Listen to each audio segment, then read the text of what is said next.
Will Rogers once said, "You never get a second chance to make a first impression."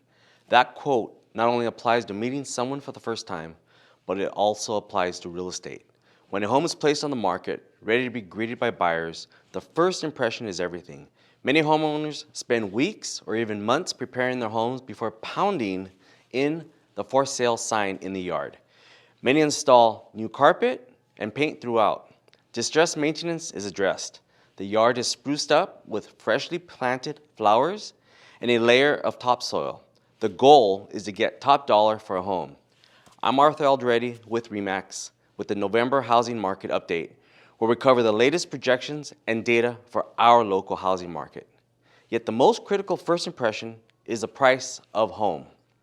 Many homeowners want to test the market and see if they can procure a higher price than what is suggested by comparable pending and recent closed sales. They push the envelope to ensure they are not leaving money on the table. After all, they can always reduce the price down the road, right? Unfortunately, in looking at the data, overpricing is not the best strategy to net the most amount of money possible. The sales price to the last list price ratio is very telling. This refers to the final list price before becoming a pending sale. These are averages, meaning there are exceptions, but the overall trend is stunning. In Orange County, 80% of all closed sales in September did not reduce the asking price.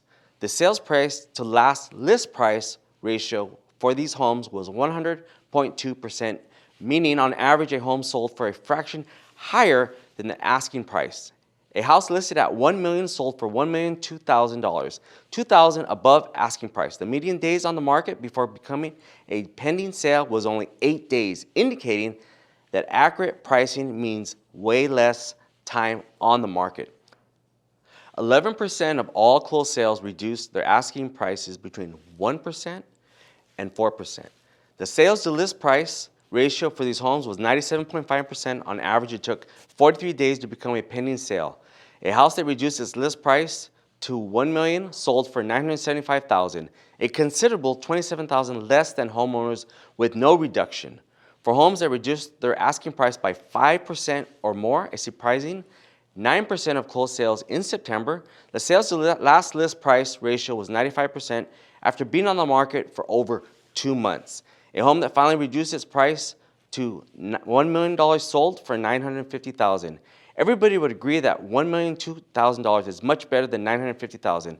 A mind-blowing $52,000 better. In the age of smart devices, where buyers have downloaded apps with notifications every time a home comes on the market, and upon receiving these notifications, buyers eagerly review all details, look at every picture, and decide on the spot whether or not they want to see it. They factor in the amenities, condition, location, upgrades, and price in their decisions. Buyers are smart. After carefully observing all activity within their price range, they become acutely aware of price. They know if a home is within a ballpark of its fair market value or whether it's too high. Many buyers will avoid homes where sellers are stretching the asking price. In a housing market with 8% mortgage rates, buyers are not willing to stretch in price. The pressure to price a home appropriately out of the gate is more crucial now than at any other time this year. The inventory is poised to drop in the coming weeks as housing transitions to the holiday market. The fewest homes come on the market in December, and the second fewest homes come in November. Many unsuccessful sellers pull their homes off the market so they can enjoy the holidays, placing their selling goals on hold until next year. As a result, the inventory plunges until ringing in the new year. Today's interest rates are not helping demand. Many potential buyers are priced out of the market as rates rise. Across the country, 5 million Americans can no longer afford to purchase a home as rates climb from 7 to 8% in the past few months. And until rates fall, fewer buyers can reach for a home. Expected demand to continue to drop from now through the end of the year, when it will reach its lowest reading for 2023.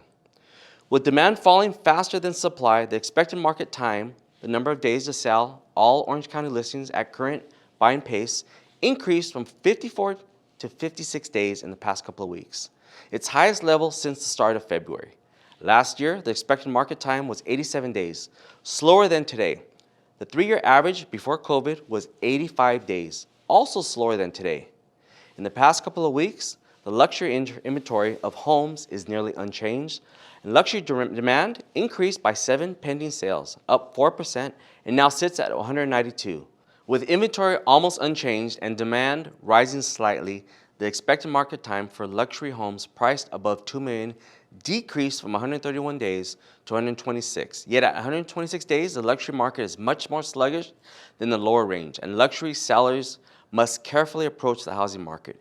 Year over year, luxury demand is up by 66 pending sales, or 52%, and the active luxury listing inventory is up by 80 homes, or 11%. Last year's expected market time was 173 days, slower than today. For home price between $2 million and $4 million, the expected market time in the past 2 weeks decreased from 95 to 87 days.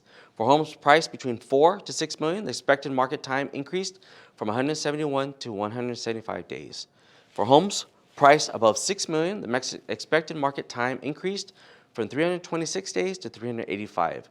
At 385 days, a seller would be looking at placing their home in escrow around November of 2024. If you are thinking of buying or selling today, we'd love to discuss your goals. Follow the link in our bio or DM us. And remember, sell smart with art.